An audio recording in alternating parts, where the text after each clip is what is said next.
வினேஷ் போகத்தின் தங்க பதக்க கனவு சிதைந்தது.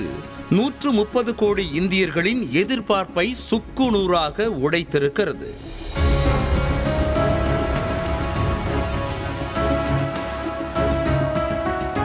Paris Olympic பெண்களுக்கான 50 கிலோ எடைப்பிரிவு மல்யுத்த போட்டியில் பங்கேற்ற இந்திய வீராங்கனை வினேஷ் போகத் நடப்பு சாம்பியனான ஜப்பான் வீராங்கனையை தோற்கடித்து கால் இறுதியில் நுழைந்தார். அடுத்து யுக்ரைன் வீராங்கனை ஒக்சானா லிவாச்சை 7-5 என்ற கணக்கில் வென்று அரையிறுதிக்கு முன்னேறினார். அரையிறுதியில் கியூபாவின் யூஸ்லிலிஸ் குஷ்மான் லோபஸை வீழ்த்தி இறுதிப் போட்டிக்குள் நுழைந்தார்.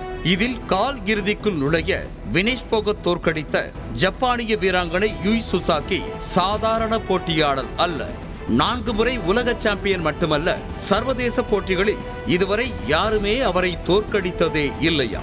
இதன் மூலம் வெள்ளிப் பதக்கத்தை உறுதி செய்ததோடு ஒலிம்பிக் மல்யுத்த மகளிர் பிரிவின் இறுதிக்கு முன்னேறிய முதல் இந்திய வீராங்கனை என்ற பெருமையையும் பெற்றார் வினேஷ் போகத். கடந்த ஆண்டு இதே நாட்களில் மல்யுத்த சங்க தலைவர் பிரிஜ் பூஷன் மீது பாலியல் புகார் கூறி வீதியில் இறங்கி போராடிய வினேஷ் போகத்தை இழுத்து சென்று கைது செய்த நிகழ்வுகளும் அரங்கேறின.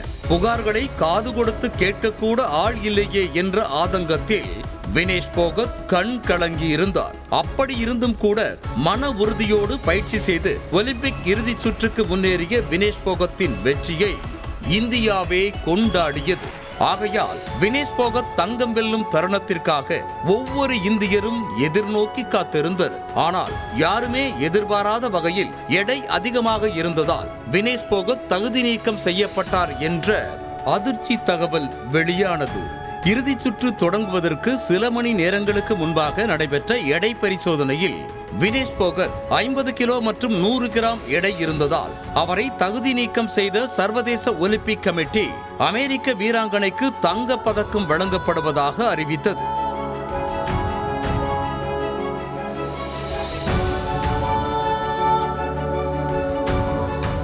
இதற்கிடையே இறுதிப் போட்டிக்கு முந்தைய நாள் இரவே வினேஷ் போகத்தின் உடல் எடை 1 கிலோ வரை கூடி 51ஆக அதிகரித்திருந்ததாக கூறப்படுகிறது. தங்கம் வெல்லும் வாய்ப்பு கை நழுவிவிடக் கூடாது என்பதற்காக இரவு முழுவதும் வினேஷ் போகத் எடுத்த முயற்சிகள் சற்று உணர்ச்சி வசப்படவே வைக்கின்றன. இரவு முழுவதும் தூங்காமல் ஜாகிங், ஸ்கிப்பிங், சைக்கிளிங் என கடும் உடற்பயிற்சியில் ஈடுபட்ட வினேஷ் தண்ணீர் குடிக்காமல் உணவும் எடுத்துக்கொள்ளாமல் இருந்திருக்கிறார். இந்த போராட்டத்தின் பலனாக 900 கிராம் வரை எடை குறைந்ததாகவும் கூறப்படுகிறது. இன்னும் உச்சமாக உடல் எடையை குறைக்க முடியை கூட வினேஷ் போகத் வெட்டி கொண்டதாக சொல்லப்படுவது அந்த பதக்கம் அவருக்கு எவ்வளவு முக்கியம் என்பதை உணர்த்தியது. வினேஷ் போகத்தின் தகுதி நீக்கம் இந்தியாவையே கொந்தளிப்பாக்கி இருக்கிறது. தகுதி நீக்கத்தை அறிந்து மயங்கி விழுந்த வினேஷ் போகத் அங்குள்ள மருத்துவமனையில் அனுமதிக்கப்பட்டதாக தகவல் வெளியானது. இரவு முழுவதும் மேற்கொண்ட தீவிர பயிற்சியால் அவருக்கு நீர்ச்சத்து குறைபாடு ஏற்பட்டு மயங்கி விழுந்ததாக தெரிவிக்கப்பட்டுள்ளது. வினேஷ் போகத்திற்கு ஆறுதல் கூறியிருக்கும் பிரதமர் மோடி இந்திய ஒலிம்பிக் சங்க தலைவர் PT உஷாவை தொடர்பு கொண்டு வினேஷ் போகத் தகுதி நீக்கம் செய்யப்பட்டதை எதிர்த்து மேல்முறையீடு செய்ய வேண்டும் என பரிந்துரைத்ததன் பேரில் சர்வதேச ஒலிம்பிக் சம்மேளனத்திடம் மேல்முறையீடு செய்யப்பட்டது. ஆனாலும் தகுதி நீக்கத்தில் எந்த முறைகேடும் இல்லை என சர்வதேச ஒலிம்பிக் சங்கம் ஒரே அடியாக கூறிவிட்டது. வினேஷ் போகத்தின் தகுதி நீக்கத்தில் என்ன நடந்தது என்பது மர்மமாகவே இருக்கிறது. எத்தனையோ போட்டிகளில் விளையாடிய வினேஷ் போகத்திற்கு விதிமுறைகளும் நன்றாகவே தெரிந்திருக்கும்.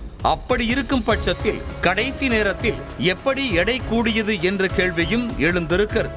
மேலும் வினேஷ் போகத்தின் எடை உடல்நிலையை பயிற்சியாளர்கள் கவனிக்காமல் விட்டது எப்படி என்ற சந்தேகமும் எழுந்துள்ளது. மேலும் 100 கிராம் எடை அதிகரிப்பது என்பது பெரிய விஷயமல்ல என விளையாட்டு வீரர்கள் சிலரே கூறும்போது சர்வதேச ஒலிம்பிக் சம்மேளனம் எப்படி முடிவு செய்தது என்ற கேள்வியும் எழுந்திருக்கிறது.